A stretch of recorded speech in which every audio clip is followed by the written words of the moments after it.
Welcome to all യുബോട്ട്സിന്റെ question discussion സീരീസിലേക്ക് എല്ലാവർക്കും സ്വാഗതം.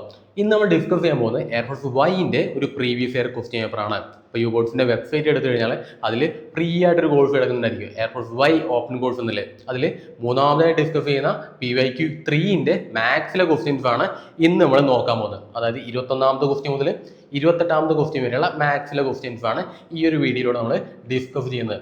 ഓക്കെ, നിങ്ങൾക്ക് അറിയാവുന്ന പോലെ തന്നെ എക്സാംസ് എല്ലാം വരാൻ പോകണല്ലേ. എയർഫോഴ്സിന്റെ എക്സാം വരാൻ പോവാണ്, ICAG-യുടെ എക്സാം വരാൻ പോവാണ്, അതുപോലെ NDA-ന്റെ ഒക്കെ എക്സാം വരാൻ പോവാണ്. അപ്പോൾ നിങ്ങൾ എന്ത് ചെയ്യണം, മാക്സിമം ക്വസ്റ്റ്യൻസ് വർക്ക്ഔട്ട് ചെയ്ത് നോക്കണം. അപ്പോൾ എന്ത് ചെയ്യണം, മാക്സിമം യുബോട്ട്സിന്റെ വെബ്സൈറ്റിൽ കയറിയിട്ട് PYQs മാക്സിമം അറ്റൻഡ് ചെയ്യാം. നിങ്ങൾക്ക് ഐഡിയ കിട്ടും എങ്ങനെയാണത് എക്സാം വരിക, എങ്ങനെയാണ് എക്സാം അറ്റൻഡ് ചെയ്യാനുള്ള കാര്യങ്ങൾക്ക് ഒരു ഐഡിയ കിട്ടും. ഓക്കെ, ഞാൻ വെബ്സൈറ്റിന്റെ ലിങ്ക് താഴെ കൊടുക്കുന്നുണ്ട്, എല്ലാവരും കയറിയിട്ട് രജിസ്റ്റർ ചെയ്യാം. ഓക്കെ ശരി, അപ്പം അങ്ങനെയാണ് നമുക്ക് ഡയറക്റ്റ് ക്വസ്റ്റ്യനിലേക്ക് കിടക്കാം. ശരി, ഒന്നാമത്തെ ചോദ്യം നോക്കാം. ഒന്നാമത്തെ ചോദ്യം എന്ന് പറഞ്ഞാൽ 21ാമത്തെ ക്വസ്റ്റ്യൻ ആണ്. ഓക്കെ, 21ാമത്തെ ക്വസ്റ്റ്യൻ നമുക്ക് സ്റ്റാർട്ട് ചെയ്യാം. അപ്പോൾ ക്വസ്റ്റ്യൻ നമുക്ക് മര്യാദയ്ക്ക് വായിച്ചിട്ട് വേണം നമുക്ക് ആൻസറിലേക്ക് എത്താനുള്ള. അപ്പോൾ നമുക്ക് ക്വസ്റ്റ്യൻ ഒന്ന് വായിച്ച് നോക്കാം. The ratio of Sara's age 4 years ago and Vaishali's age after 4 years is 1:1 ആണ്. അപ്പോൾ നമുക്ക് രണ്ട് പേര് തന്നിട്ടുണ്ട്, സാറയും തന്നിട്ടുണ്ട്, അതുപോലെ വൈശാലിയും തന്നിട്ടുണ്ട്. അപ്പോൾ അവരുടെ ഏജ് നമ്മൾ റേഷ്യോ, അതായത് സാറയുടെ ഏജിന്റെ 4 years ago ആണ്, അതുപോലെ വൈശാലിന്റെ ഏജ് ആഫ്റ്റർ 4 years ആണ്. അപ്പം അങ്ങനെയാണെങ്കിൽ അവരുടെ ഏജ് നമ്മൾ റേഷ്യോ ആണ് 1:1. ഇതൊരു സ്റ്റേറ്റ്മെന്റ് ആണ്, അത് അവിടെ ഇരിക്കട്ടെ. നമുക്ക് ബാക്കി നോക്കാം. Presently the ratio of there age is 5:3. അവരുടെ ഇപ്പോഴത്തെ ഏജിന്റെ റേഷ്യോ എന്ന് പറഞ്ഞാൽ എത്രയാണ്? 5:3 ആണ് അല്ലെ. അപ്പൊ അങ്ങനെയാണെങ്കിൽ കാണാൻ പറഞ്ഞിരിക്കുന്ന കാര്യം എന്താ? Find the ratio between Sara's age 4 years hence and Vaishali's age 4 years ago. ഈ ഒരു കാര്യമാണ് അവരുടെ ഏജ് നമ്മുടെ റേഷ്യോന്റെ ഈ ഒരു കാര്യമാണ് അവിടെ നമുക്കിവിടെ കാണാൻ പറഞ്ഞിരിക്കുന്നത് അല്ലേ. ഒന്നും കൂടി ഞാൻ ഡീറ്റെയിൽ ആയിട്ട് പറഞ്ഞുതരാം. സാറേന്റെ ഏജ് 4 വർഷം മുന്നേയും അതുപോലെ വൈശാലിന്റെ ഏജ് 4 വർഷത്തിന് ശേഷവും അവരുടെ ഏജ് നമ്മുടെ റേഷ്യോ ആണ് 1:1 എന്ന് പറയുന്നത് അല്ലേ. അപ്പൊ നമുക്കിവിടെ തന്നിരിക്കുന്നത് ratio of there age, presently അവരുടെ ഏജിന്റെ റേഷ്യോ എന്ന് പറയുന്നത് 5:3 ആണ് അല്ലെ. പിന്നെ അത് കാണാൻ പറഞ്ഞിരിക്കുന്ന സാറുടെ age 4 years hence. 4 years hence എന്ന് പറയുന്നത് എന്താ? ഇപ്പോഴത്തെ ഏജിന്റെ കൂടെ 4 വർഷം കൂടി കഴിഞ്ഞു കഴിഞ്ഞാൽ എത്രയാണ് സാറുടെ ഏജും അതുപോലെ വൈശാലിന്റെ ഏജ് 4 years ago 4 വർഷം മുന്നേയും. അപ്പൊ അങ്ങനെയാണെങ്കിൽ അവരുടെ റേഷ്യോ ആണ് നമുക്കിവിടെ കാണാനായിട്ട് പറഞ്ഞിട്ടുള്ളത്. നമുക്ക് ചെയ്തു നോക്കാം അല്ലെ. അപ്പോൾ പ്രസന്റ്ലി നമുക്ക് സാറുടെ ഏജ് എത്രയാണ്? സാറിന്റെ ഏജ് നമുക്ക് 5x ആയിട്ട് നമുക്ക് എടുക്കാൻ പറ്റും, കാരണം അവരുടെ റേഷ്യോ 5:3 ആണ്. അപ്പം അങ്ങനെ എക്സ് എന്നുള്ളത് കോമൺ മൾട്ടിപ്പിൾ ആയിട്ട് വരും അല്ലേ. നമുക്ക് വൈശാലി എത്ര വരിക? വൈശാലി എന്ന് പറയുന്നത് 3x ആയിട്ട് നമുക്ക് വരും. ഇപ്പൊ രണ്ട് ഏജ് കിട്ടി, 5x കിട്ടി, അതുപോലെ 3x കിട്ടി. അപ്പൊ ഇത് അവിടെ ഇരിക്കട്ടെ. ഇനി നമുക്ക് ഫസ്റ്റത്തെ സ്റ്റേറ്റ്മെന്റ് നമുക്ക് എടുത്തു നോക്കാം. ഫസ്റ്റത്തെ സ്റ്റേറ്റ്മെന്റ് നമുക്ക് സാറുടെ ഏജ് എത്ര പറയുന്നത്? സാറുടെ ഏജ് പറയുന്നത് 4 years ago ആണ്, അതായത് 5x - 4 വന്നു അല്ലെ. 4 years ago എന്ന് പറയുന്നത്. വൈശാലിയുടെ ഏജ് എത്ര വരും? വൈശാലിയുടെ ഏജ് എന്ന് പറയുന്നത് 4 years ആഫ്റ്റർ ആണ്. അപ്പൊ എത്ര വരും? 3x + 4 വന്നു. റേഷ്യോ എത്ര വരുന്നത്? റേഷ്യോ 1:1 ആണ് അവരുടെ റേഷ്യോ വരുന്നത്. അപ്പൊ എങ്ങനെ നമുക്ക് എഴുതാൻ പറ്റുക? 5x - 4 / 3x + 4 എന്ന് പറയുന്നത് 1/1 ആണ് നമുക്ക് വരുന്നത് അല്ലേ. അങ്ങനെ നമുക്ക് മാറ്റി എഴുതാൻ പറ്റും. സോ ഈ 1നെ ഇങ്ങോട്ട് മൾട്ടിപ്ലൈ ചെയ്യാം, ഈ ഒരു 3x + 4 നമുക്ക് അങ്ങോട്ടും മൾട്ടിപ്ലൈ ചെയ്യാം. സോ എന്ത് വരും? 5x - 4 = 3x + 4 നമുക്ക് വന്നു അല്ലേ. 5x - 4 = 3x + 4 നമുക്ക് വന്നു. അപ്പൊ എത്ര വരും? നമുക്ക് 3x-നെ ഇങ്ങോട്ട് കൊണ്ടുവരാം, -4 നമുക്ക് അങ്ങോട്ടും കൊണ്ടുപോകാം. അപ്പൊ 5x - 3x = +4, ഈ -4 അങ്ങോട്ട് വരുമ്പോൾ എന്താവും? +4 ആവും അല്ലേ. നമുക്ക് 5x - 3x 2x വന്നു. 2x = എത്ര വരും? +4 +8 വന്നു. x എത്ര വന്നു? x = 8/2, ദാറ്റ് = നമുക്ക് 4 ആൻസർ കിട്ടി. എക്സിന്റെ ആൻസർ കിട്ടിയോ? x നമുക്ക് കിട്ടിയില്ലേ. x കിട്ടി കഴിഞ്ഞാൽ സാറുടെ ഏജ് എത്ര കിട്ടും? സാറുടെ ഏജ് എന്നുള്ള 5x ആണ്. 5 × 4 എത്രയാണ്? 20. നമുക്ക് സാറുടെ ഏജ് പ്രസന്റ് നമുക്ക് കിട്ടി. സാറുടെ പ്രസന്റ് കിട്ടി. വൈശാലിയുടെ ഏജ് എത്ര വരും? വൈശാലിയുടെ ഏജ് 3 × 4 നമുക്ക് 12 കിട്ടി അല്ലെ. സാറുടെ ഏജും കിട്ടി, വൈശാലിയുടെ ഏജ് നമുക്ക് കിട്ടി. ഇനി എന്ത് ചെയ്താൽ മതി? നമുക്ക് കാണാൻ പറഞ്ഞത് കാണാൻ ചെയ്താൽ മതി. ചെയ്തു നോക്കാം നമുക്ക്.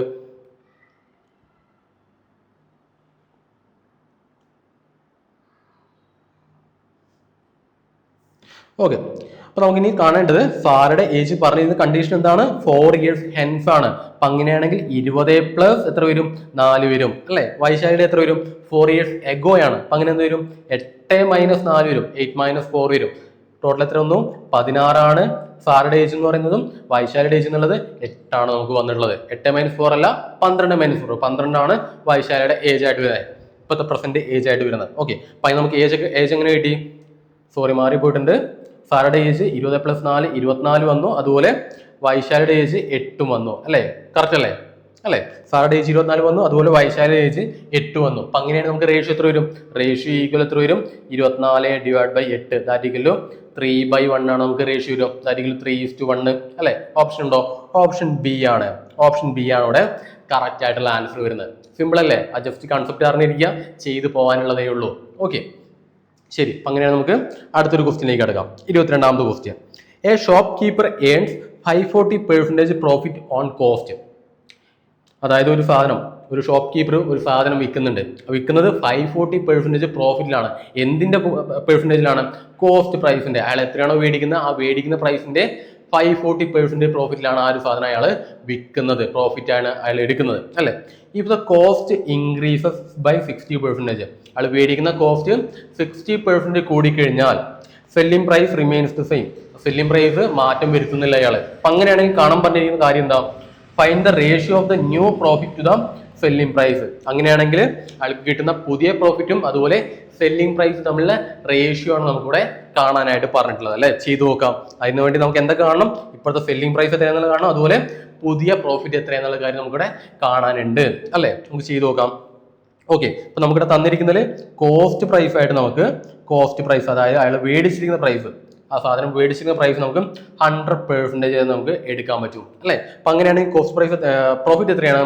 പ്രോഫിറ്റ് എന്നുള്ളത് 540% ആണ്. അല്ലെ? അതാണ് നമുക്ക് ക്വസ്റ്റ്യനിൽ തന്നിട്ടുള്ളത്. അപ്പൊ അങ്ങനെയാണെങ്കിൽ ടോട്ടൽ സെല്ലിംഗ് പ്രൈസ് എത്ര വരും? സെല്ലിംഗ് പ്രൈസ് എത്ര വരും? സെല്ലിംഗ് പ്രൈസ് ഈക്വൽ ടു 100 + 540 ആണ്. കാരണം സെല്ലിംഗ് പ്രൈസ് എന്നുള്ളത് കോസ്റ്റ് പ്രൈസ് പ്ലസ് പ്രോഫിറ്റ് അല്ലേ സെല്ലിംഗ് പ്രൈസ് എന്നുള്ളത്. അപ്പൊ അങ്ങനെ വരുന്ന സമയത്ത് 640 ആണ് ടോട്ടൽ സെല്ലിംഗ് പ്രൈസ് ആയിട്ട് നമുക്കിവിടെ വന്നിട്ടുള്ളത്. അല്ലെ? ഇനി എന്താ നമുക്ക് തന്നിരിക്കുന്ന കണ്ടീഷനിൽ 60% കോസ്റ്റ് പ്രൈസ് അവിടെ കൂടിയിട്ടുണ്ട്. അപ്പൊ അങ്ങനെയാണെങ്കിൽ ന്യൂ കോസ്റ്റ് പ്രൈസ് എത്ര വന്നു? ന്യൂ കോസ്റ്റ് പ്രൈസ് എന്നുള്ളത് എത്രയായിരുന്നു? 160% ആയി. അല്ലെ? ന്യൂ കോസ്റ്റ് പ്രൈസ് 160% ആയി. ഇനി എന്ത് കാണണം നമുക്ക്? ഇനി ന്യൂ പ്രോഫിറ്റ് കാണണം. ന്യൂ പ്രോഫിറ്റ് എന്ത് വരും? ന്യൂ പ്രോഫിറ്റ് എന്നുള്ളത് ആദ്യത്തെ സെല്ലിംഗ് പ്രൈസ് 640 ആണ്, മൈനസ് കോസ്റ്റ് പ്രൈസ് 160 ആണ്. ഈ സെല്ലിംഗ് പ്രൈസോടെ നമുക്കിവിടെ മാറ്റം വരുന്നില്ല. അപ്പൊ അങ്ങനെയാണെങ്കിൽ selling price minus cost price 640 minus 160 എത്ര വരും? 480 വരും. 480% നമുക്കിവിടെ ന്യൂ പ്രോഫിറ്റ് കിട്ടി. അതുപോലെ സെല്ലിംഗ് പ്രൈസ് നമുക്കിവിടെ കിട്ടി. ഈ കാണാൻ പറഞ്ഞിരിക്കുന്ന കാര്യം എന്താ? Find the ratio of the new profit to the selling price ആണ്. അല്ലെ? നമുക്കിവിടെ കാണാൻ പറയുന്നത് ദാറ്റ് ഈക്വൽ എന്ത് വരും? New profit divide by selling price ആണ് നമുക്കിവിടെ കാണാൻ പറഞ്ഞിരിക്കുന്നത്. ദാറ്റ് ഈക്വൽ ന്യൂ പ്രോഫിറ്റ് എത്രയാണ്? ന്യൂ പ്രോഫിറ്റ് 480 ആണ്. ഡിവൈഡ് ബൈ സെല്ലിംഗ് പ്രൈസ് 640 ആണ്. എത്ര വരും? 480 ഡിവൈഡ് ബൈ 640. ഇത് 16 160 മൾട്ടിപ്പിൾ അല്ലേ?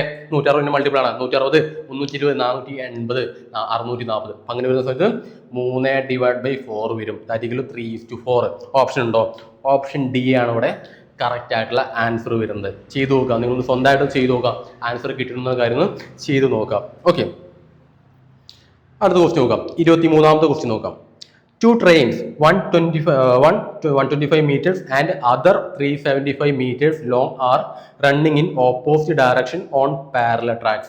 പാരലൽ ട്രാക്സിൽ 2 ട്രെയിൻസ് ഓപ്പോസിറ്റ് ആയിട്ട് മൂവ് ചെയ്യുന്നുണ്ട്. അപ്പൊ അതിൽ ഒന്നിന്റെ നീളം എന്ന് പറയുന്നത് 125 മീറ്റർ ആണ്, അടുത്തതിന്റെ നീളം എന്ന് പറയുന്നത് 375 മീറ്റർ ആണ്. അല്ലെ? അപ്പൊ അങ്ങനെയാണെങ്കിൽ അത് സ്പീഡോ അതിന്റെ സ്പീഡ് തന്നിട്ടുണ്ട്. സ്പീഡ് 81 km/h ആണ് ഒന്നാമത്തെ സ്പീഡ്. അതുപോലെ രണ്ടാമത്തെ സ്പീഡ് എന്ന് പറയുന്നത് 63 km/h ആണ്. അല്ലെ? അങ്ങനെയാണെങ്കിൽ കാണാൻ പറഞ്ഞിരിക്കുന്ന കാര്യം എന്താ? How much time will they take to cross each other. അങ്ങനെയാണെങ്കിൽ അവ കടന്നു പോകാൻ എടുക്കുന്ന സമയം എത്രയാണെന്നുള്ള കാര്യമാണ് ഈ ഒരു ക്വസ്റ്റ്യനിൽ ചോദിച്ചിരിക്കുന്നത്. അല്ലെ? നമുക്ക് അറിയാവുന്ന കാര്യം എന്താ? സ്പീഡിന്റെ ഇക്വേഷൻ അറിയില്ലേ? സ്പീഡിന്റെ ഇക്വേഷൻ എന്ന് പറയുന്നത് ഡിസ്റ്റൻസ് ഡിവൈഡ് ബൈ ടൈം ആണ്. അത് വെച്ചിട്ട് ചെയ്യാനുള്ള കാര്യമുള്ളത്, സിമ്പിളായിട്ട് കണ്ടെത്താവുന്ന കാര്യമുള്ളൂ. ചെയ്തു നോക്കാം. ക്വസ്റ്റ്യൻ കണ്ടിട്ട് കോംപ്ലിക്കേറ്റഡ് തോന്നേണ്ട ആവശ്യമില്ല. സിമ്പിളായിട്ട് ചെയ്തെടുക്കാവുന്ന കാര്യമുള്ളൂ. അതിന് എന്ത് വേണം? നമ്മളെ ക്വസ്റ്റ്യൻ ഒന്ന് മര്യാദയ്ക്ക് മനസ്സിലാക്കിയെടുത്താൽ മാത്രം മതി. ഓക്കെ, അപ്പൊ അങ്ങനെയാണെങ്കിൽ ഒന്നാമത്തെ ട്രെയിൻ ഫസ്റ്റ് ട്രെയിനിന്റെ ഡിസ്റ്റൻസ് നീളം എന്ന് പറയുന്നത് എത്രയാണ്? 125 മീറ്റർ ആണ്. അല്ലെ? അപ്പൊ അതിന്റെ സ്പീഡ് എത്രയാണ്? സ്പീഡ് എന്ന് പറയുന്നത് 81 km/h ആണ് അല്ലേ. നമുക്ക് അതിന്റെ ഡിസ്റ്റൻസ് പറയാം, അതുപോലെ നമുക്ക് അതിന്റെ സ്പീഡ് പറയാം. ഈ രണ്ടാമത്തെ സെക്കൻഡ് ട്രെയിനിന്റെ ഡിസ്റ്റൻസ് എന്ന് പറയുന്നത് എത്രയാണ്? 375 മീറ്റർ ആണ്. അതിലെ സ്പീഡ് എത്രയാണ്? സ്പീഡ് എന്ന് പറയുന്നത് 63 km/h ആണ് നമുക്കതിന്റെ സ്പീഡായിട്ട് വരുന്നത്. നമുക്കിവിടെ ഡിസ്റ്റൻസ് മീറ്ററിലാണ് തന്നിരിക്കുന്നത്, അതുപോലെ സ്പീഡ് എത്രയാണ്? കിലോമീറ്റർ/h തന്നിരിക്കുന്നത്. നമുക്ക് ആൻസർ എത്രയാണ്? ആൻസർ സെക്കൻഡ്സിലാണ് കിടക്കുന്നത്. അപ്പൊ എന്ത് ചെയ്യണം? നമുക്ക് സ്പീഡിനെ ആദ്യം മീറ്റർ/സെക്കൻഡിലോട്ട് നമുക്ക് അതിനെ കൺവേർട്ട് ചെയ്ത് എടുക്കണം. ബാക്കിയെല്ലാം മീറ്ററിലോ സെക്കൻഡിലാണ് എടുക്കുന്നത്, അതുകൊണ്ട് സ്പീഡ് നമുക്ക് മീറ്റർ/സെക്കൻഡിലായിട്ട് നമുക്ക് അതിനെ കൺവേർട്ട് ചെയ്തെടുക്കാനുണ്ട്. നമുക്ക് 81 കൺവേർട്ട് ചെയ്തെടുക്കാം. ഓക്കെ, 81 മീറ്റർ/സെക്കൻഡ് ആയിട്ട് കൺവേർട്ട് ചെയ്യാനായിട്ട് 81 × 5/18 കൊണ്ട് നമുക്ക് മൾട്ടിപ്ലൈ ചെയ്താൽ മതി. ദാറ്റ് എന്ത് വരും? 18 81 9ന്റെ മൾട്ടിപ്പിൾ അല്ലേ. അപ്പോൾ 9 18 2 ദാറ്റ് 45/2 എത്ര വരും? 22.5 നമുക്ക് മീറ്റർ/സെക്കൻഡ് കിട്ടും. മീറ്റർ/സെക്കൻഡ് നമുക്ക് കിട്ടിയിട്ടുണ്ട്. ബാക്കി എന്താണ്? നമുക്ക് 63 ചെയ്ത് നോക്കാം. 63 × 5/18 അല്ലേ. 63 എന്ന് പറഞ്ഞാൽ 9ന്റെ മൾട്ടിപ്പിൾ ആണ്. അപ്പോൾ 9 7 പ്രാവശ്യം പോവും, 2 പ്രാവശ്യം പോവും, 7 35/2 ദാറ്റ് എത്ര വരും? 17.5 വന്നു അല്ലേ. നമുക്ക് രണ്ടിന് നമ്മൾ മീറ്റർ/സെക്കൻഡിലോട്ട് കൺവേർട്ട് ചെയ്ത് എഴുതിയിട്ടുണ്ട് അല്ലെ. ഇനി നമുക്ക് ചെയ്ത് നോക്കാം. ഓക്കെ, നമുക്ക് എന്താ പറയണ്ടത്? ടോട്ടൽ ഡിസ്റ്റൻസ് പറയണം. ഇങ്ങനെ മാറിപ്പോകുന്ന സമയത്ത് അതിന്റെ ഡിസ്റ്റൻസ് പറയുന്നത് ഈ ഒരു ട്രെയിനിന്റെ ഡിസ്റ്റൻസ് ആയിരിക്കും, അതുപോലെ ഈ ട്രെയിനിന്റെ ഡിസ്റ്റൻസ് ആയിരിക്കും. രണ്ട് ട്രെയിൻ ഡിസ്റ്റൻസ് ആണ് ടോട്ടൽ ഡിസ്റ്റൻസ് ആയിട്ട് വരുന്നത് അല്ലേ. അപ്പൊ ഡിസ്റ്റൻസ് എത്ര വരും? കവർ ചെയ്യുന്ന ഡിസ്റ്റൻസ് എന്ന് പറയുന്നത് ട്രെയിൻ 1 പ്ലസ് ട്രെയിൻ 2 ആയിരിക്കും. ദാറ്റ് 125 പ്ലസ് 375 ആയിരിക്കും. എത്ര വരും? 500 മീറ്റർ ആണ്. 500 മീറ്റർ ആണ് ടോട്ടൽ അവർ തമ്മിൽ കവർ ചെയ്യാനെടുക്കുന്ന ഡിസ്റ്റൻസ് എന്ന് പറയുന്നത്. ഓക്കെ, ഇനി എന്താണ്? സ്പീഡാണ്. സ്പീഡ് എത്രയാണെന്ന് പറയണം. സ്പീഡ് എന്ത് വരും? സ്പീഡ് എന്ന് പറയുന്നത് രണ്ടും ഓപ്പോസിറ്റ് ഡയറക്ഷനിലാണ് പോവുക ചെയ്യുന്നത്. അങ്ങനെയാണെങ്കിൽ അവർ തമ്മിലുള്ള സ്പീഡ് എന്നുള്ള ആഡ് ചെയ്യണം. ഒരേ ഡയറക്ഷനാണ് പോകുന്നതെങ്കിൽ നമ്മൾ മൈനസ് ചെയ്യും, ഓപ്പോസിറ്റ് ഡയറക്ഷനാണ് പോകുന്നതെങ്കിൽ നമ്മളതിനെ ആഡ് ചെയ്യും. സോ നമുക്ക് ടോട്ടൽ സ്പീഡ് വരുന്നത് 17.5 പ്ലസ് 28.5 ദാറ്റ് എത്ര വരും? 17.5 22.5 40 വരും. 40 മീറ്റർ/സെക്കൻഡ് ആണ് നമുക്ക് ടോട്ടൽ സ്പീഡ് ആയിട്ട് വരുന്നത് അല്ലേ. ഇത് നമുക്ക് ടൈം കണ്ടെത്തിക്കൂടെ? നമുക്ക് ടൈം കണ്ടെത്താം. ടൈം ഈക്വൽ എന്ത് വരും? Time equal to distance divided by എന്ത് ചെയ്താൽ മതി? സ്പീഡ് ചെയ്താൽ മതി. സ്പീഡിന്റെ ഇക്വേഷൻ എന്ന് പറയുന്നത് ഡിസ്റ്റൻസ് ഡിവൈഡ് ബൈ ടൈം ആണ്. അപ്പൊ ടൈമിന്റെ ഇക്വേഷൻ എന്ന് പറയുന്നത് ഡിസ്റ്റൻസ് ഡിവൈഡ് ബൈ സ്പീഡ് ചെയ്താൽ മതി. ദാറ്റ് എന്ത് വരും? 400 ഡിവൈഡ് ബൈ 40. 400 അല്ല, 500 ഡിവൈഡ് ബൈ 40 ചെയ്താൽ മതി. 500 ഡിവൈഡ് ബൈ 40 ചെയ്ത് നോക്കാം. 500 ഡിവൈഡ് ബൈ 40 ചെയ്ത് നോക്കി കഴിഞ്ഞാൽ എത്ര വരും? 12 ബാക്കി 20 5 അല്ലേ. 12.5 ഓപ്ഷൻ ഉണ്ടോ? ഓപ്ഷൻ സി ആണ് കറക്റ്റ് ആയിട്ടുള്ള ആൻസർ വരുന്നത്. സിമ്പിൾ അല്ലേ, വലിയ കോംപ്ലിക്കേഷൻ ഒന്നും ഇല്ലല്ലോ. ജസ്റ്റ് ആ കാര്യം മനസ്സിലാക്കാം, സബ്സ്റ്റിറ്റ്യൂഷൻ ചെയ്ത് നമുക്ക് ആൻസർ കിട്ടാവുന്നേ ഉള്ളൂ അല്ലേ. അപ്പോൾ നിങ്ങൾ ക്വസ്റ്റ്യൻ മനസ്സിലാക്കിയിട്ട് ചെയ്യാൻ ശ്രമിക്കുക. ഓക്കെ, അപ്പം അങ്ങനെ അടുത്തൊരു ക്വസ്റ്റ്യൻ നോക്കിയേ. 24ാമത്തെ ക്വസ്റ്റ്യൻ നോക്കിയേ. A wheel turns 420 times around its axle to cover 4.2 kilometre. അതായത് ഒരു വണ്ടിയുടെ വീല് 4.2 കിലോമീറ്റർ സഞ്ചരിക്കാനായിട്ട് അതിന്റെ ടയർ 420 തവണ റൊട്ടേറ്റ് ചെയ്തിട്ടുണ്ട്. അപ്പം അങ്ങനെയാണെങ്കിൽ കാണാൻ പറഞ്ഞിരിക്കുന്ന കാര്യം എന്താ? ദ ഡയമീറ്റർ ഓഫ് ദ വീലാണ് നമുക്കിവിടെ കാണാനായിട്ട് പറഞ്ഞിട്ടുള്ളത് അല്ലേ. സിമ്പിളായിട്ട് എങ്ങനെ കാണാം? നമുക്ക് ഇതിന്റെ സർക്കംഫറൻസ് കണ്ടാൽ മതി. സർക്കംഫറൻസ് കണ്ടാൽ പോരെ. അപ്പം നമുക്ക് സർക്കംഫറൻസിന്റെ ഇക്വേഷൻ എന്താണ്? സർക്കംഫറൻസിന്റെ ഇക്വേഷൻ എന്താണ്? സർക്കംഫറൻസ് ഓഫ് ദ സർക്കിൾ എന്ന് പറയുന്നത് 2πr ആണ് അല്ലെ. 2πr ആണ് സർക്കംഫറൻസിന്റെ ഇക്വേഷൻ വരുന്നത്. അല്ലെങ്കിൽ നമുക്ക് എങ്ങനെ എഴുതാൻ പറ്റും? Pi into diameter, pi into D എന്നുള്ള രീതിയിൽ നമുക്ക് ഇതിനെ എഴുതാൻ പറ്റും അല്ലേ. നമുക്കിനി കാണാം, എങ്ങനെ കാണാൻ നോക്കാം. സോ നമുക്ക് ഈ ടോട്ടൽ ഡിസ്റ്റൻസ് സഞ്ചരിക്കാൻ എടുത്തിരിക്കുന്നത് 420 ടൈംസ് ആണ്. അപ്പം അങ്ങനെയാണെങ്കിൽ 420 ഇൻറ്റു ഈ ഒരു സർക്കംഫറൻസ് ദാറ്റ് പൈ ഡി ആണ് നമുക്ക് ടോട്ടൽ ഡിസ്റ്റൻസ് ആയിട്ടുള്ള 4.2 കിലോമീറ്റർ എന്ന് പറയുന്നത് അല്ലേ. 4.2 കിലോമീറ്റർ എന്ന് പറയുന്നത്. ഓക്കെ, നമുക്ക് ഈ 4.2 കിലോമീറ്ററിനെ മീറ്ററിലേക്ക് ആദ്യം മാറ്റി എഴുതാനുണ്ട്. കാരണം എന്താ? വീലിന്റെ ഡയമീറ്റർ എന്നുള്ളത് മീറ്ററിലാണ് നമുക്കിവിടെ കാണാനായിട്ട് പറഞ്ഞിട്ടുള്ളത്. അപ്പം അതുകൊണ്ട് എന്ത് ചെയ്യണം? നമുക്ക് തന്നിരിക്കുന്ന ഡിസ്റ്റൻസിനെ 4.2 കിലോമീറ്ററിനെ മീറ്ററിലേക്ക് ആദ്യം ഇതിനെ മാറ്റി എഴുതണം. That 420 into pi into D into എത്രയാണ്? 4200 മീറ്റർ ആയിട്ട് നമുക്കിതിനെ മാറ്റി എഴുതാൻ പറ്റും. 1000 മീറ്റർ ആണ് 1 കിലോമീറ്റർ ആയിട്ട് പറയുന്നത് അല്ലേ. സോ അങ്ങനെയാണെങ്കിൽ പൈ ഡി എത്ര വരും? Pi D 4200 divide by 420 that 10 നമുക്ക് പൈ ഡി കിട്ടും അല്ലേ. നമുക്കിവിടെ കാണാൻ പറഞ്ഞുള്ള കാര്യം എന്താ? പൈ ഡി അല്ലല്ലോ, ഡി അല്ലേ കാണാൻ പറയുന്നത്. ദാറ്റ് ഡി എത്ര വരും? ഡി 10 ഡിവൈഡ് ബൈ പൈ ദാരിദ്ര്യം 3.14 അല്ലേ 10/3.14 നമുക്ക് കാണേണ്ടത്. ചെയ്ത് നോക്കാം. 10/3.14 അല്ലെങ്കിൽ നമുക്ക് 3.14 എന്ന് എഴുതേണ്ട ആവശ്യമില്ല, 22/7 എന്ന് എഴുതി നോക്കാം. 22/7 ചെയ്യാനുള്ള കുറച്ചും കൂടി എളുപ്പത്തിന് വേണ്ടിയിട്ടാണ്. അപ്പോൾ 7 മുകളിലോട്ട് പോയി ഇപ്പോൾ 70/22 ചെയ്താൽ മതി. 70/22 ഈ 7 മുകളിലേക്ക് പോയി കഴിഞ്ഞാൽ 10 × 7 വരും. അടിയിൽ എത്രയാണ്? അടിയിൽ 22 വരും. ഓക്കെ, ചെയ്ത് നോക്കാം.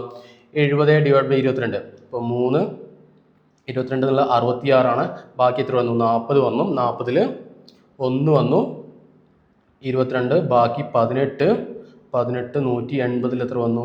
180 8 വന്നു. ഓക്കെ, ഇപ്പോൾ 3.18 ആണ് ആൻസർ വരുന്നത്. ആർട്ടിക്കിൾ 3.18 ഓപ്ഷൻ ഉണ്ടോ?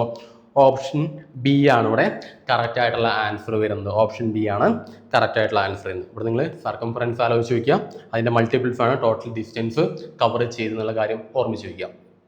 ശരി, ഇപ്പോൾ അടുത്തൊരു ക്വസ്റ്റ്യൻ നോക്കിയേ. 25ാമത്തെ ക്വസ്റ്റ്യൻ നോക്കിയേ. ഇഫ് 2 cot x = 5 ആണ്, then what is 2 cos x - sin x / 2 cos x + sin x ആണ് നമുക്കിവിടെ കാണാനായിട്ട് പറഞ്ഞിരിക്കുന്നതല്ലേ. ചെയ്ത് നോക്കാം. 2 cot x = 5 ആണെങ്കിൽ cot x എത്ര വരും? cot x = 5/2 വന്നു അല്ലേ. cot x = 5/2 വന്നു. ഇനി cot x എന്ന് പറയുന്നത് ഓപ്പോസിറ്റ് ഓഫ് tan x അല്ലേ. 1/tan x ആണ്. 1/tan x ആണ് നമ്മൾ cot x ആയിട്ട് എഴുതുക.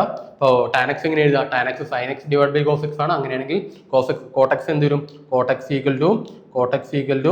cos x / sin x അല്ലേ. cot x എന്ന് പറയുന്നത് cos x / sin x ആണ്. അത് എത്ര വരും? അത് ഈക്വൽ ടു എന്താണ്? 5/2 ആണ് അല്ലേ. അതിൽ നമുക്ക് ക്വസ്റ്റ്യൻ തന്നിരിക്കുന്നത് cos x / sin x = 5/2 ആണ്. ഓക്കെ, അപ്പം അങ്ങനെയാണെങ്കിൽ cos x നമുക്ക് എങ്ങനെ എഴുതാം? cos x = 5 × k ആയിട്ട് എഴുതാം. k ആണ് ഇവിടെ കോമൺ ഫാക്ടർ ആയിട്ട് എടുക്കുകയാണെങ്കിൽ cos x നമുക്ക് 5k ആയിട്ട് എഴുതാം. അതുപോലെ sin x എന്ത് വരും? sin x = 2k ആയിട്ട് വരും അല്ലേ. നമുക്കിവിടെ cos x ന്റെ വാല്യൂ കിട്ടി 5k കിട്ടി, അതുപോലെ sin x ന്റെ വാല്യൂ 2k കിട്ടി. ഇനി നമുക്ക് കണ്ടുപോകാം. ഇനി നമുക്ക് ഈ ഒരു ഇക്വേഷനിൽ ഈ വാല്യൂസ് നമുക്ക് സബ്സ്റ്റിറ്റ്യൂട്ട് ചെയ്ത് കഴിഞ്ഞാൽ ആൻസറിലേക്ക് എത്തും എന്നുള്ള കാര്യം ചെയ്തു നോക്കാം. ഓക്കെ, ഇപ്പോൾ 2 × cos x എത്രയാണ്? cos x 5k ആണ്, മൈനസ് sin x എത്രയാണ്? 2k ആണ്, divided by 2 × cos x 2 × 5k plus 2k sin x = 2k അല്ലേ. ഇപ്പോൾ 2 × 5k 10k minus 2k divided by 10k minus plus 2k that എന്താണ്? 8k divide by 12k എത്ര വരും? കെയും കെയും കട്ടായി പോയി, ഡിവൈഡ് ബാക്കി എന്ത് വരും? 8 ഡിവൈഡ് ബൈ 12 ആണ്. 8 ഡിവൈഡ് ബൈ 12 നമുക്ക് ഇങ്ങനെ മാറ്റി എഴുതാം. 2 ഡിവൈഡ് ബൈ 3 ആക്കിയിട്ട് നമുക്ക് മാറ്റി എഴുതാം. 4ന്റെ മൾട്ടിപ്പിൾ ആണ്. ഓപ്ഷൻ ഏതാണ്? ഓപ്ഷൻ ഡി ആണ് ഇവിടെ കറക്റ്റ് ആയിട്ടുള്ള ആൻസർ വരുന്നത്. സിമ്പിൾ അല്ലേ? ക്വസ്റ്റ്യൻ കണ്ടിട്ട് ടഫ് ആണെന്ന് തോന്നേണ്ട ആവശ്യമില്ല. അത് എഴുതി വരുമ്പോൾ നമുക്ക് സിമ്പിളായിട്ട് ആൻസർ കണ്ടെത്താവുന്ന ക്വസ്റ്റ്യൻസ് ആണ്. ഓക്കെ, ശരി, അടുത്തൊരു ക്വസ്റ്റ്യൻ നോക്കിയാൽ the average age of Anil, Sheela and Rohit was 46 years at the time of marriage of the Rohit. അതായത് രോഹിത്തിന്റെ മാരേജിന്റെ സമയത്ത് അനിലും ഷീലയും രോഹിത്തിന്റെയും ആവറേജ് ഏജ് എന്ന് പറയുന്നത് 46 ആണ്. 46 ആണ് 3 പേരുടെയും ആവറേജ് ഏജ് എന്ന് പറയുന്നത്. If Rohit married with Nisha and after 2 years they become parents and after 5 years of their marriage the average of the all 5 members become 37.8. അതായത് 2 വർഷത്തിന് ശേഷം അവർ പേരൻസ് അവർക്കൊരു കുട്ടി ജനിച്ചു. എന്നിട്ട് എന്ത് ചെയ്തു? അതിനുശേഷം 5 വർഷത്തിന് ശേഷം, അതായത് കല്യാണം കഴിഞ്ഞ് 5 വർഷത്തിന് ശേഷം അവരുടെ 5 മെമ്പേഴ്സ് എന്ന് പറയുന്നത് അനിലുണ്ട്, ഷീലയുണ്ട്, രോഹിത് ഉണ്ട്, നിഷയുണ്ട്, പിന്നെന്താണ് ആ കുട്ടിയുണ്ട്. ഈ 5 പേരടക്കം അവരുടെ ഏജിന്റെ ആവറേജ് ഏജ് എന്ന് പറയുന്നത് എത്രയാണ്? 37.8 ആണ്. ഈ 5 പേരുടെ ആവറേജ് ഏജ് എന്ന് പറയുന്നത് 37.8 ആണ്. നമുക്ക് കാണാൻ പറഞ്ഞ ഈ കാര്യം എന്താ? Find the age of Nisha at the time of marriage. ആ മാരേജിന്റെ സമയത്ത് നിഷയുടെ ഏജ് എത്രയാണെന്നുള്ള കാര്യമാണ് നമുക്കിവിടെ ചോദിച്ചിരിക്കുന്നത്. കുറച്ചധികം ലെങ്തി ആയുള്ള ക്വസ്റ്റ്യൻ ആണ്, നമുക്ക് ചെയ്ത് നോക്കാം. ഓക്കെ, അപ്പം അങ്ങനെയാണ് നമുക്ക് total age of Anil, Sheela, Rohit at the മാരേജിന്റെ ടൈം കൂടെ ആദ്യം സ്റ്റാർട്ട് ചെയ്യാം. അതായത് ഈ ഒരു സ്റ്റേറ്റ്മെന്റ് വെച്ചിട്ട് നമുക്ക് ആദ്യം തന്നെ സ്റ്റാർട്ട് ചെയ്യാം. ഓക്കെ, ശരി. അനിൽ, ഷീല, രോഹിത് ഇവരുടെ ടോട്ടൽ ഏജ് എന്ന് പറയുന്നത് 46 × 3 ആയിരിക്കും. 46 × 3 ആയിരിക്കും അവരുടെ ടോട്ടൽ ഏജ് എന്ന് പറയുന്നത്. അപ്പോൾ എത്ര വരും? 4 12 138 വരും. 138 ഇയേഴ്സ് ആണ് ഇവരുടെ 3 പേരുടെയും ടോട്ടൽ ഏജ് എന്ന് പറയുന്നത് അല്ലേ. ഇനി നമുക്ക് ഇവരുടെ 5 പേരുടെ ടോട്ടൽ ഏജ് 5 വർഷത്തിന് ശേഷം എത്ര വരിക? 5 പേര് അനിൽ, അനിൽ ഷീല, അനിൽ വരുന്നുണ്ട്, ഷീല വരുന്നുണ്ട്, രോഹിത്ത് വരുന്നുണ്ട്, പിന്നെ ആരാണ് ഒരു കുട്ടി വരുന്നുണ്ട്, ചൈൽഡ് വരുന്നുണ്ട്, പിന്നെ ആരാണ് നിഷ വരുന്നുണ്ട്. അപ്പം ഇത്രയും പേരുടെ ആവറേജ് ഏജ് എന്നുള്ളത് എത്രയാണ്? 37.8 ആണ്. ഇൻറ്റു എത്ര വരിക? ഇൻറ്റു 5 ചെയ്ത് കഴിഞ്ഞാൽ അവിടെ ടോട്ടൽ ഏജ് കിട്ടും. 37.8 ഇൻറ്റു 5, 5 8 40, 7 35, 39, 39, 3 15, 15, 189 ഇയേഴ്സ് ആണ് ഇവരുടെ 5 പേരുടെയും ടോട്ടൽ ഏജ് എന്ന് പറയുന്നത്, അല്ലേ? 5 പേരുടെ ടോട്ടൽ ഏജ് 189 ഇയേഴ്സ് ആണ്. ഇനി നമുക്ക് കാണേണ്ട കാര്യം എന്താ? കാണേണ്ട കാര്യം നിഷയുടെ ഏജ് ആണ്. നിഷയുടെ age at the time of കല്യാണത്തിന്റെ സമയത്തുള്ള നിഷയുടെ ഏജ് കാണേണ്ടത്. അപ്പം അതിനെന്ത് ചെയ്യണം? കല്യാണത്തിന്റെ സമയത്തുള്ള നിഷയുടെ ഏജ് കാണണമെങ്കിൽ ഇതിന്ന് കുട്ടിയുടെ ഏജ് കുറയ്ക്കണം. അതുപോലെ 4 പേരുടെയും 5 വർഷം അവിടെ നിന്ന് കുറയ്ക്കാനുണ്ടല്ലേ? കാരണം എന്താണ്? 5 വർഷം കഴിഞ്ഞപ്പോഴാണ് 189 ഇയേഴ്സ് ആയത്. അവർക്ക് ഓരോരുത്തർക്ക് 5 വർഷം കൂടിയിട്ടുണ്ട്. അപ്പോൾ ഓരോരുത്തർക്ക് 5 വർഷം കൂടിയിട്ടുണ്ടെങ്കിൽ 189 മൈനസ് 20 വരും. കാരണം 4 ഇൻറ്റു 5 20 വരും. ബാക്കി കുട്ടിയുടെ ഏജും കൂടി അതിന്ന് കുറയ്ക്കാനുണ്ട്. കുട്ടിയുടെ ഏജ് എത്രയാണ്? കുട്ടിയുടെ ഏജ് നമുക്ക് എത്ര വരുന്നത്? കുട്ടിയുടെ ഏജ് വരുന്നത് നമുക്ക് 3 ഇയേഴ്സ് ആണ് കുട്ടിയുടെ ഏജ് വരുന്നത്. അതെങ്ങനെയാണ് നമുക്ക് കിട്ടിയത്? കാരണം 2 വർഷം കഴിഞ്ഞപ്പോഴാണ് കുട്ടി ജനിച്ചത്. അങ്ങനെയാണെങ്കിൽ ബാക്കി 5 വർഷത്തിലേക്ക് എത്താനായിട്ട് 3 ഇയേഴ്സ് ഉള്ളത്. അപ്പം അങ്ങനെ നമുക്ക് കുട്ടിയുടെ ഏജ് 3 ഇയേഴ്സ് ആണുള്ളത്. പിന്നെ അത് കുറയ്ക്കേണ്ടത്, പിന്നെ ഈ 3 പേരുടെ അനിൽ, ഷീല, രോഹിത്, ഈ 3 പേരുടെ ഏജ് കൂടി കുറച്ച് കഴിഞ്ഞാൽ അരികിൽ 138. അപ്പം അങ്ങനെ കുറച്ച് കഴിഞ്ഞാൽ നമുക്ക് ഷീലയല്ല നിഷയുടെ നമുക്ക് ഏജ് കിട്ടും. ചെയ്ത് നോക്കാം. 189 മൈനസ് 20, 189 മൈനസ് 20 ചെയ്ത് കഴിഞ്ഞാൽ 169 വരും. 169 മൈനസ് 3 മൈനസ് 138 എത്ര വരും? 169 മൈനസ് 3 166 മൈനസ് 138 എത്ര വരും? 28 വരും. കൺസെപ്റ്റ് മനസ്സിലായോ? നമുക്ക് 5 വർഷത്തിന് ശേഷമാണ്. അതുകൊണ്ട് 4 പേരുടെയും 5 വയസ്സ് നമ്മൾ കുറച്ചിട്ടുണ്ട്. ദാറ്റിക്കൽ 20 വന്നു. പിന്നെന്താണ്? പിന്നെ നമുക്ക് 3 ഇയേഴ്സ് ആണ് കുട്ടിയുടെ ഏജ് വരുന്നത്. കാരണം 2 വർഷം കഴിഞ്ഞപ്പോഴാണ് കുട്ടി ഉണ്ടായത്. ബാക്കി 5 വർഷത്തേക്ക് എത്താനായിട്ട് 3 ഇയേഴ്സ് ആണുള്ളത്. കുട്ടിയുടെ ഏജ് 3 ഇയേഴ്സ് ആണ്. ബാക്കി എന്താണ്? ബാക്കി ഈ 3 പേരുടെ ഏജ് എന്ന് പറയുന്നത് 138 ഇയേഴ്സ് ആയിരുന്നു അറ്റ് ദ ടൈം ഓഫ് കല്യാണത്തിന്റെ സമയത്ത്. നമുക്ക് എന്ത് കിട്ടി? 28 ഇയേഴ്സ് ആണ് നിഷയുടെ ഏജ് ആയിട്ട്. നിഷയുടെ age at the time of കല്യാണത്തിന്റെ സമയത്ത് വന്നത്. ഓപ്ഷൻ ഏതാണ്? ഓപ്ഷൻ ബി ആണ് ഇവിടെ കറക്റ്റ് ആയിട്ടുള്ള ആൻസർ വരുന്നത്. ഓക്കെ, അടുത്ത ക്വസ്റ്റ്യൻ നോക്കിയേ. A solid cylinder having radius of base 28 centimetre and height of 24 centimetre is bisected from his height to get 2 identical cylinders. നമുക്കൊരു സിലിണ്ടർ പറഞ്ഞിട്ടുണ്ട്. ആ സിലിണ്ടറിന് എന്ത് ചെയ്തു? 2 ഭാഗമായിട്ട് ഐഡന്റിക്കൽ 2 ഭാഗങ്ങളായിട്ട് കട്ട് ചെയ്തിട്ടുണ്ട്, അല്ലേ? അപ്പം അങ്ങനെയാണെങ്കിൽ what will be the percentage increase in the total surface area? അപ്പം അങ്ങനെയാണെങ്കിൽ കട്ട് ചെയ്ത് കഴിഞ്ഞാൽ ആ 2 കട്ട് ചെയ്ത സർഫസും കൂടി കൂട്ടി എത്ര പെർസെൻറ്റേജ് ആണ് സർഫസ് ഏരിയയിൽ ഇൻക്രീസ് വന്നിട്ടുള്ള കാര്യമാണ് ഇവിടെ ചോദിച്ചിട്ടുള്ളത്. നമുക്ക് ചെയ്തു നോക്കാം. അപ്പം അങ്ങനെയാണ് നമുക്ക് 2ന്റെ സർഫസ് ഏരിയ കാണണം, ഇതിന്റെ സർഫസ് ഏരിയ കാണണം, അതുപോലെ ഇതിന്റെ 2ന്റെയും കൂടി സർഫസ് ഏരിയ ടോട്ടൽ എത്രയാണെന്നുള്ള കാര്യം ചെയ്ത് കഴിഞ്ഞാൽ മാത്രമേ നമുക്ക് എത്ര പെർസെൻറ്റേജ് ആണ് ഇൻക്രീസ് വന്നിട്ടുള്ള കാര്യം ഇവിടെ ഐഡന്റിഫൈ ചെയ്യാനായിട്ട് പറ്റത്തുള്ളൂ, അല്ലേ? നമുക്ക് ആദ്യം ഈ വലിയ ബിഗ് സിലിണ്ടറിന് നമുക്ക് സർഫസ് ഏരിയ എത്രയാണെന്നുള്ള കാര്യം കാണാം.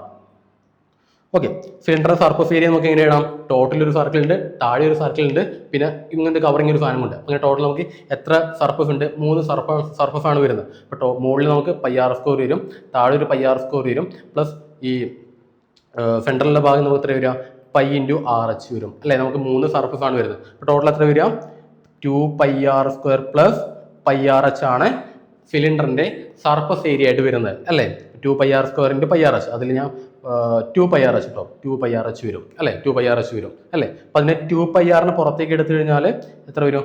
R+ വെച്ച് വരും. ഇതാണ് നമുക്ക് സിലിണ്ടറിന്റെ സർഫസ് ഏരിയ ആയിട്ട് വരുന്നത്, അല്ലേ? 2πr × R+H.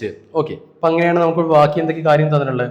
28 സെന്റിമീറ്റർ ആണ് R ആയിട്ട് വരുന്നത്. R = 28 സെന്റിമീറ്റർ ആണ്. ഹൈറ്റ് എത്രയാണ്? H = 24 സെന്റിമീറ്റർ ആണ് ഹൈറ്റ് വന്നിരിക്കുന്നത്, അല്ലേ? 24 സെന്റിമീറ്റർ ആണ് നമുക്കിവിടെ ഹൈറ്റ് വന്നിട്ടുള്ളത്. ഞാൻ ബാക്കി കാര്യമൊന്നും വായിക്കുന്നുണ്ട്. ഓക്കെ, അപ്പം അങ്ങനെയാണെങ്കിൽ വലിയ സിലിണ്ടറിന്റെ സർഫസ് ഏരിയ എന്ന് പറയുന്നത് എത്ര വരും? 2 × π × R = എത്രയാണ്? R 28 ആണ്. 2πr × R+H എത്രയാണ്? 28 + 24 വന്നു. ദാറ്റിക്കൽ എത്ര വരും? 2 × π × 28 × 28 + 24 52 വന്നു. 52 അതവിടെ ഇരിക്കട്ടെ, ഞാൻ ചെയ്യുന്നില്ല, അതവിടെ ഇരിക്കട്ടെ. ഇനി നമുക്ക് എന്ത് വേണം? ഇനി നമുക്ക് ഈ ഒരു ചെറിയ 2 സിലിണ്ടേഴ്സിന്റെ സർഫസ് ഏരിയ കൂടി നമുക്കിവിടെ കാണാനുണ്ട്. ഈ രണ്ട് ചെറിയ സിലിണ്ടേഴ്സിന്റെ സർഫസ് ഏരിയ കൂടി കാണാനുണ്ട്. ഇങ്ങനെ സർഫസ് ഏരിയ വരുന്ന സമയത്ത് ഇവിടെ ഒരു അഡീഷണൽ ഒരു സർക്കിൾ വന്നു, ഇവിടെ അഡീഷണൽ ഒരു സർക്കിൾ വന്നു. അപ്പൊ ഈ ഒരു സർഫസ് ഏരിയന്റെ കൂടെ രണ്ട് സർക്കിൾസിന്റെ ഏരിയ കൂട്ടിക്കഴിഞ്ഞാൽ ഈ രണ്ട് സിലിണ്ടേഴ്സിന്റെ സർഫസ് ഏരിയ നമുക്ക് കിട്ടില്ലേ അല്ലേ? നമുക്ക് ചെയ്തു നോക്കാം. ദാറ്റ് എന്ത് വരാം?